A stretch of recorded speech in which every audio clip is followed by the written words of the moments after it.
Hey everyone, welcome back to another World of Warships Blitz video. So today I've got the Duncan up. Now before I get into the ship, I got to make a correction. During my Hawk video in the comments, someone pointed out my mistake in commander builds for St. Vincent. I had pointed out, and we'll look at my Tovey here that I have on Duncan. As you can see, I've got Survivalist, and I got Fully Prepared up. Now, I suggested Fully Prepared for St. Vincent. The issue with that is you only have the two cooldowns, and you want the extra precise aim time. So you definitely want to be going marksman on your St. Vincent. The issue with me, so Duncan and St. Vincent, I've probably played the ships more in tournaments than I actually have in random battles, and my commander builds reflect that. You got to remember, in a 7v7 situation, I spawn in on the weak side. So it's me as a battleship. I've got a cruiser and I've got a destroyer with me. So we got three ships on one side. And when I say weak side, we're the side that's going up against 4 or 5 ships, depending on how the enemy team's pushing on us. So, like on St. Vincent, the extra precise aim time, I don't care about that one bit. I need my cooldown on my repair kit to come back as quick as possible because I don't know how quick I'm going to need it, depending on island cover, focus fire. So I just wanted to get that out of the way. I think it was Toaster that said you screwed up the commander build, and I want to call him out there and say thank you for that. Like I said, I was wondering when my tournament builds would bite me in the ass and I'd forget to correct them for these videos, so I appreciate it. So let's talk about Duncan. It was probably my favorite tier 9 battleship grind ever.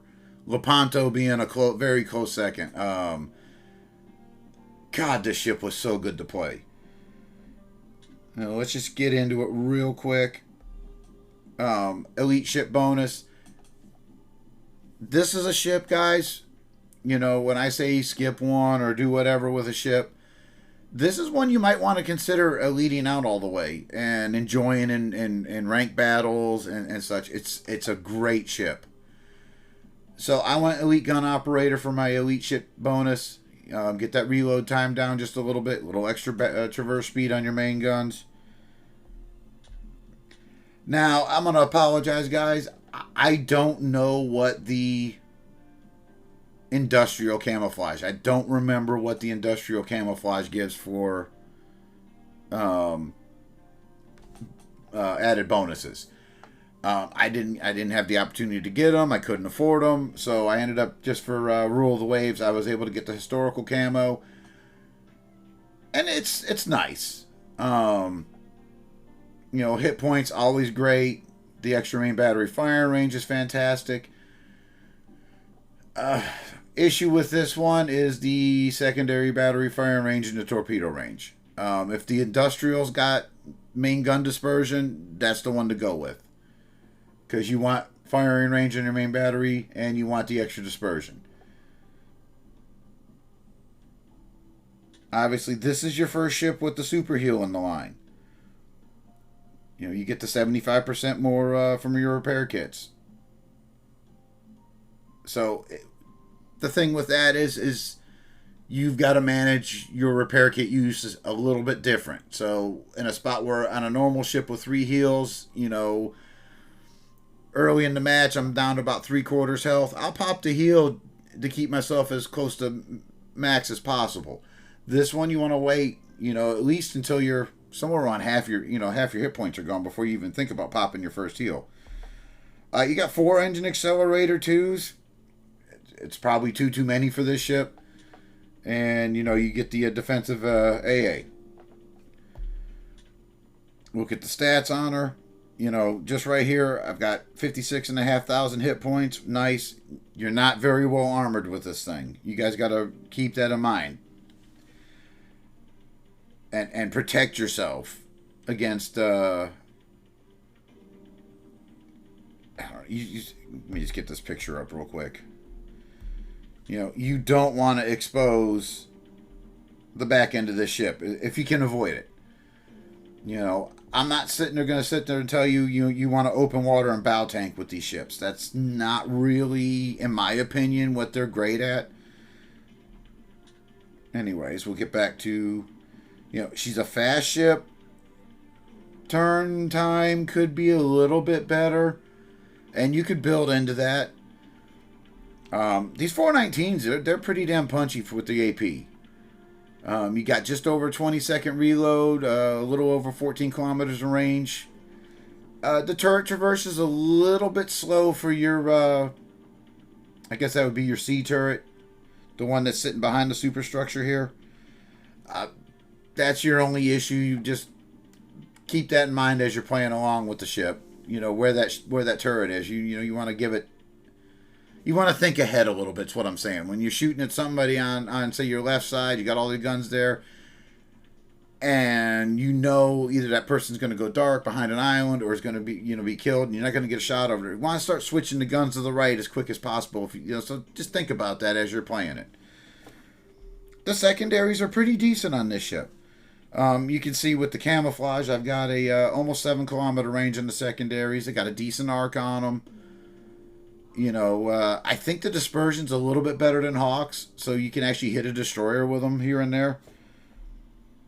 Auto secondaries, you know, let's be honest, they're there. Sometimes you will find yourself in a little bit of a brawl with this ship, and they're nice to have. You get 1 torpedo each side. Look at that, almost 7,000 alpha damage with them. With this particular camo up, we got, you know, not quite 9 kilometers of range. 66 knots. They're not the fastest thing in the world, but they're not American slow. And they got a 31% chance of causing a flood, so that's pretty nice. And you'll find that they're going to come in handy here and there. And, you know, if something's somewhere close to range, you know, it never hurts. They reload so fast. You know, they got under 40-second reloads. Just dunk them out here and there and see what happens. All right. AA-wise, especially at your tier, since you're going to be facing tier 10 stuff with this ship, your AA isn't the greatest thing in the world. But what is fantastic, look at that surface detection right now. 8.75 kilometers. And if there's a camo that's going to give you a little extra, you know, some of the free camos with the extra 3% off, you know, you're going to knock that, you could probably knock that down to almost 8.5 kilometers. So, going into my supplies, high grade coal, improved crew rations. Now, follow me with this one. To me, every extra hit point with these ships matters to me. So that's why I went with preventative maintenance. Give me an extra 3% in the hit point department when I start a battle. You know, your super heal, how that works is it heals up a percentage of your health. So the more hit points you start out with, the better off you are, in my opinion. Okay. I don't see another option here.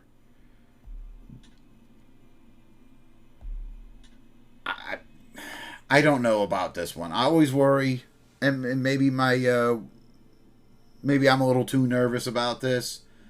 I always worry about ships with the main battery mod 2 on, for the most part. There's a few exceptions to the rule, but I'm really nervous about running some ships with this because of the minus to your main battery survivability. So I'm running dispersion. Dispersion's pretty good on this ship with it. I like it as is, so I'll leave it up to you guys. Now, with my play style with the ship, and again, this comes back into Rule of the Waves. If you watched any of the matches, you see I play a lot with islands with this ship. So I'm using my acceleration to back and forth. You know, as I'm getting ready to shoot again, I pull forward, pop my shots off. I'm backing up behind the island. So that acceleration is really nice to have. And obviously, because of that great surface detection already, I'm running surface detection on this thing. You know, you can really use that low detection to sneak up on cruisers and get a good, nice, solid shot on them to them when they're not expecting it. I'm trying to think here. So, we were looking at commander builds earlier. This was my NA Rule of the Waves build right here.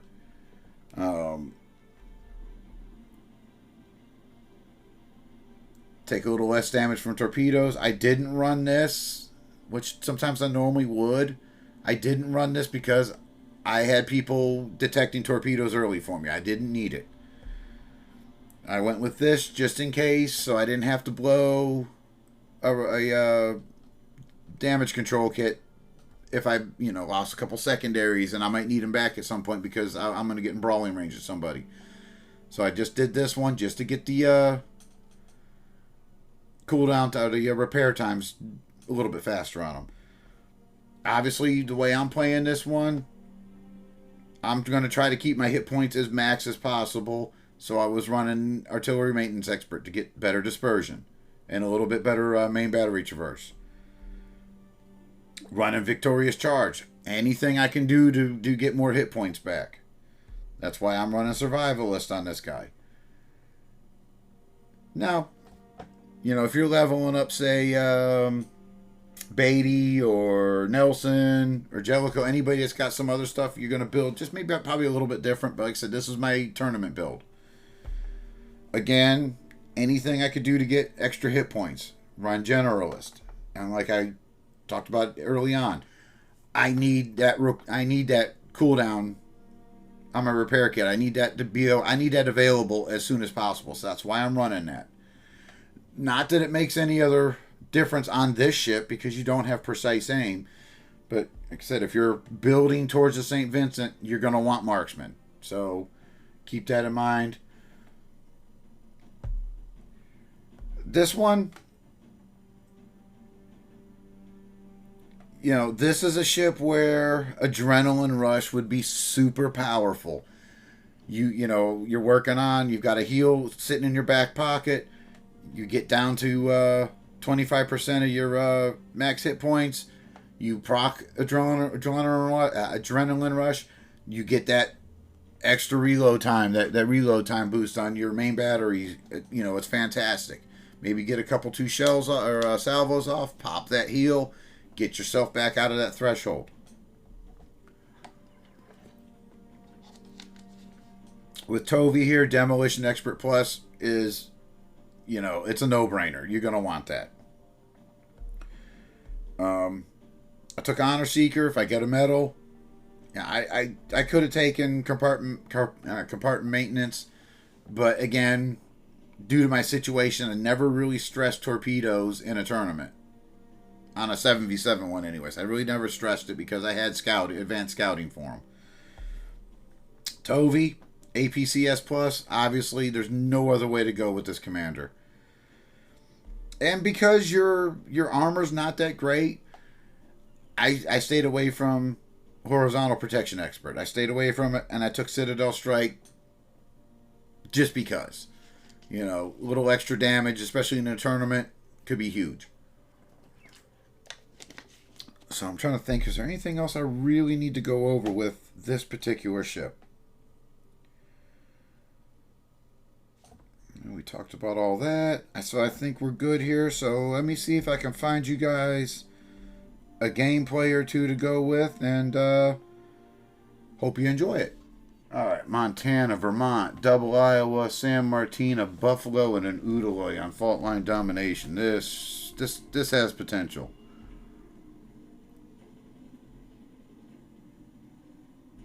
Now, if I could just remember if we're a mirror spawn or not.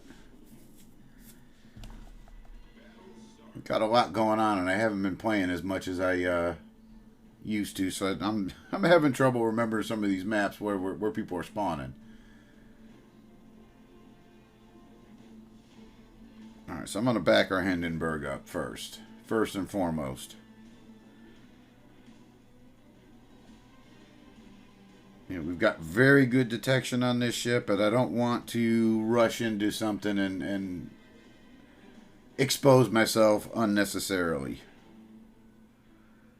Especially since we should have like a 3 battleship push down the center depending on what the enemies are doing. All right, we got Buffalo. Now look at that detection. Buffalo's getting ready to turn broadside. And now he knows I'm there. We'll dunk a torp off that way.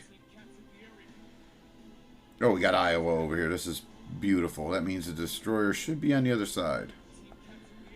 Now, I don't want to open water too much in this thing, but we're going to help that Hindenburg out. Now, you see where I'm aiming here, trying to land shells. If you guys see how I'm leading that one, trying to land shells right about there. You know, could have been a little bit better. I could have, he was turning a little bit, so I should have aimed just a little higher. I'm going to try to remember that, guys, to explain where I'm aiming at. Oh, we got everybody kind of coming over here. All right, so we're going to take shots at Buffalo again. He's probably turning a little bit. Yep, I overshot. Okay. That's right, he hit my bow. No issues. All right, so... All right, we got the Lepanto coming in to help out. Iowa's behind the island. I really don't think I can get hit by too many things right now. All right, so let's... I should have held that one more second. He's turning. All right, Lepanto just smacked the you-know-what out of him. All right, I'm going to engine accelerate up. I don't want to get hit by a Vermont broadside. We're going to dunk a torp in there just because, and we're going to try to get some island cover here. Iowa's coming around, so we're going to have to deal with this St. Vincent aggressively. Or not St. Vincent, the San Martin aggressively. Looks like somebody else is dealing with him aggressively as well. All right, we're going to hit the brakes in case he gets a torp shot on us. We're going to aim a little high, aim for that superstructure in the deck, see what we got. All right, I'm going to pop my heel now. Because San Martin's going to hurt. Got to be very, very cautious of the fact that, yeah, I knew the torpedoes were coming, but...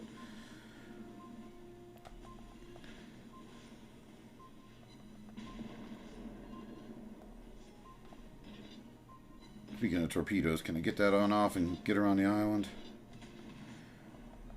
I gotta be real careful now, because like I said, I know Iowa's flanking around right behind me. Alright. Alright, here we go. I got 50 seconds on my next heel. Vermont's trying to sneak around the island.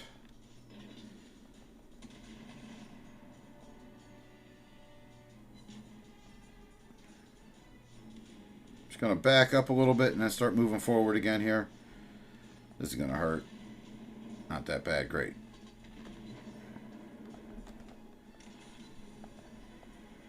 Alright. Vermont just shot. I got to make a move.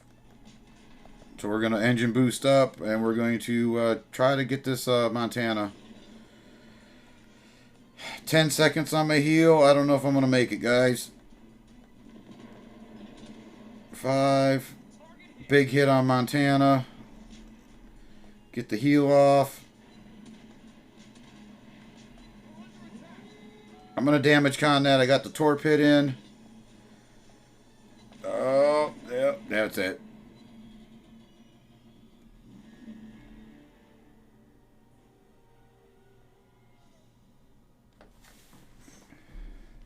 Now, did I hold everything up long enough to...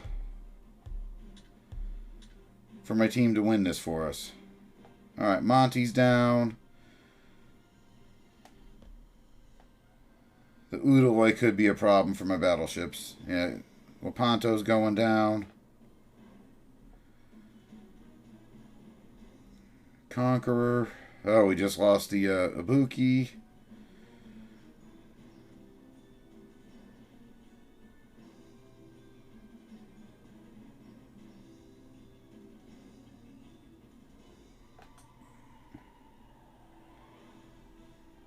Yeah, I don't like Conqueror versus Vermont very much. Don't think that one's going to work out very well.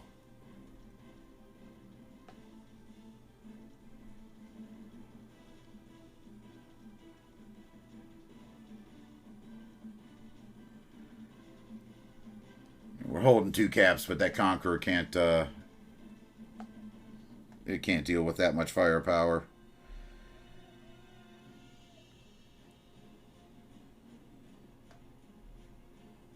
That Iowa sneaking into B. That Iowa flanking around, so Conqueror's about dead right on the next shot that comes in on him. And there goes the Conqueror. They're flipping B cap. Oh, so we'll just wait a few seconds here, see what's going on. I don't necessarily know what else I could have done. I should have honestly, now that I think about it, when I had the chance, is I should have, instead of hanging out over here, I should have made a run for it. Is what it is. It's one of those you live and learn. But yeah, as soon as, instead of hanging up over here when I saw the push, I should have made a beeline straight towards B cap behind these islands and try to get around, use my speed to get around. Live and learn, live and learn.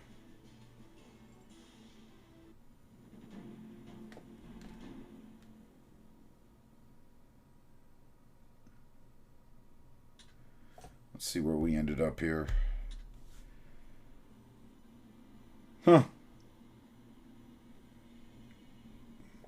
Yeah, like I said, learning experience there. I should have taken off when I had the chance and obviously not did what I did. I should have, as soon as I saw the push, I should have shot over to the islands behind B cap and maybe could have carried it. I don't know. But, GG's the enemy team there. That was a good, hell of a nice flank there. So, yeah, hope you enjoyed it, guys, and hope you learned something too.